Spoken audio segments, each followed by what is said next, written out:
Hi guys, welcome to Cumbrian Lad Outdoors and welcome to today's video. Now in today's video we are going to be doing a 1 year plus tried and tested review of the Trekology UL80 sleeping mat. I've actually been using it a little bit more than a year, about not quite a year and a half.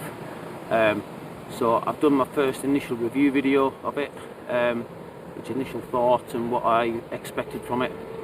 So now we're doing the tried and tested review, like I say, after more than 1 year's use. So what I'll do is I'll run through a full review from start to finish again, just to be thorough. So we've got it in the pack like this. As before, you can see it packs down pretty small. So in this pack it weighs 550 grams and it's 18.5 by 12 centimeters. So it packs pretty small and it comes with a good sized bag, so there's plenty of room in there. Unfolded, it is 191 centimeters long, 57 centimeters wide and 10 centimeters deep. Made of 40D nylon, moisture and waterproof and also tear resistant. So yeah, let's get it out and have a look. So again, nice tidy little drawstring bag, everything fits in there, fantastic.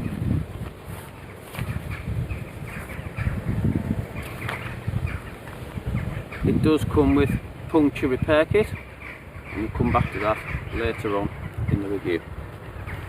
Nice little elastic band to keep everything nice and tight. So again, initially it feels as though it's good quality, although there's no R rating with it, so as before I still recommend this for summer use only. Hello, got a visitor.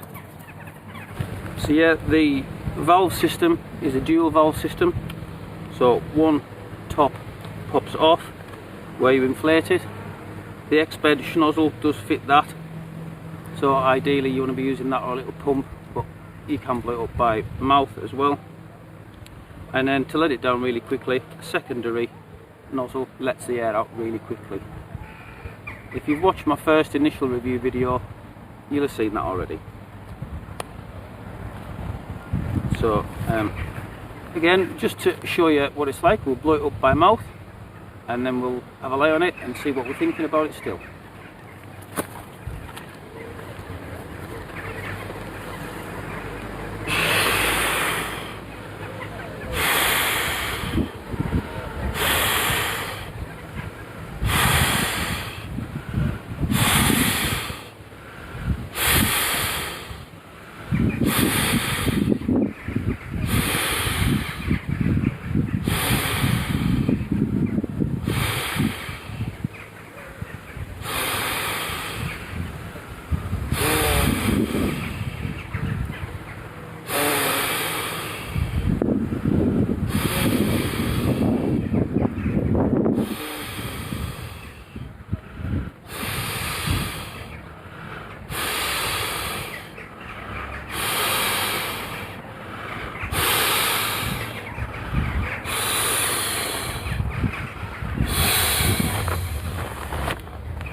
My opinion is the same as before.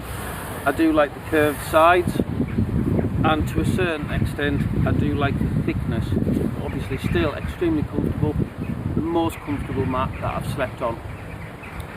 Although I do find that with it being so thick, especially for example if I'm in my Fox 2, I do find that it does take away a little bit of the height in the lower tents, and that does take away a little bit for me, but other than that, still the most comfortable mat that I've slept on. So since last time when I made the initial thoughts video, I've lost a little bit of weight, so I'm about 15 stone now, but I still, when I'm sat on it, I do bottom out. Once I'm laid down, that's fine. So again, I'm 6'3", so once I lay down on it, I'm comfortably on the mat with my feet just touching the bottom. Again, the sides help you stay in the centre, and I can't reiterate this enough, still extremely comfortable. So basically nothing's changed so far. So this is where the video is going to take a slight turn. As many of you know, if you watch my channel, my first Trekology UL80 that I bought failed on me on a camp. So I wrote to Trekology and they very kindly sent me another one, even though they didn't have to, because I didn't buy it from their official website. I bought it off of Amazon.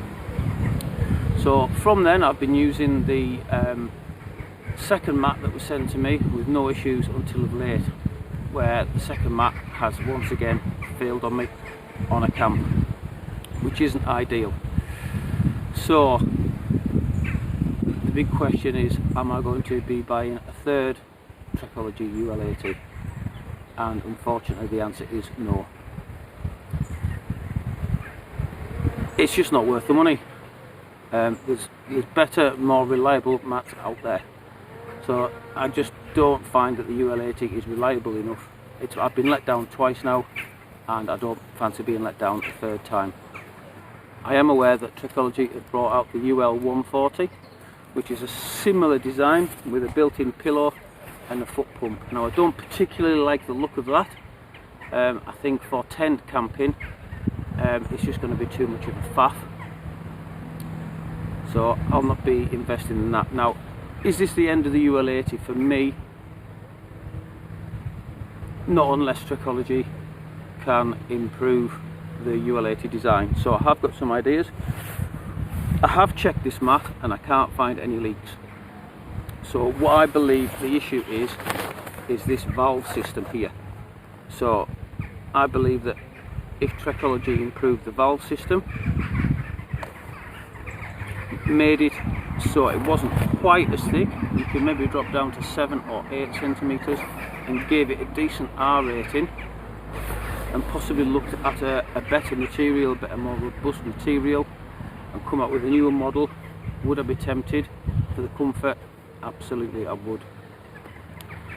But for now, like I say, I will not be replacing this UL80, and I will be looking for another summer mat. Luckily we're coming into winter and I've got my extremely reliable climate insulated static V, so I'm alright going forward.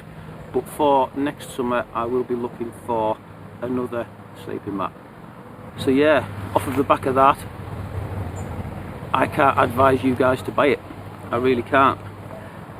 Even if you're just the odd time camper, or you're camping on campsites or whatever, I still don't believe that it's got the reliability to be worth the money.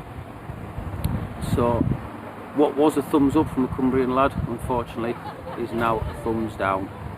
Hopefully, Trekology, if you do get to see this video and you do get to see my ideas, you can put it back into planning and come up with something better and more reliable. Because for the comfort, I keep saying it, there's not a more comfortable mat out there for me, but the reliability has just been shocking. And when you're out on the fells, the last thing you want to be doing is being let down by your sleep system. So unfortunately, this video could only end one way, sadly.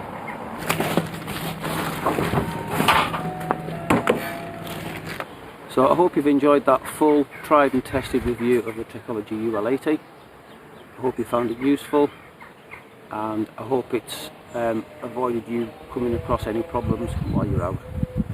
So thank you very much for clicking on the video. I hope you found it useful, and until next time, stay safe, much love from a Cumbrian lad.